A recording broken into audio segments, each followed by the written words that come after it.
How to turn off music on Lara Croft. Hi everyone, welcome back to another video from Crazy Gamer.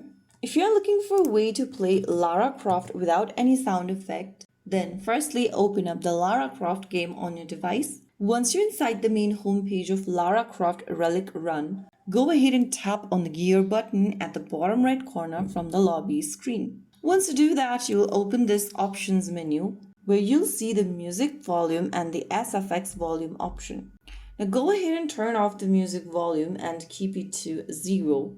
You can also turn off the SFX volume and keep it to 0 if you want. And finally, you can get back to the game. Now you can play the game without any sound effects. So that is how you can easily turn off music on Lara Croft. If you found the video helpful, don't forget to like, share, and subscribe to our channel.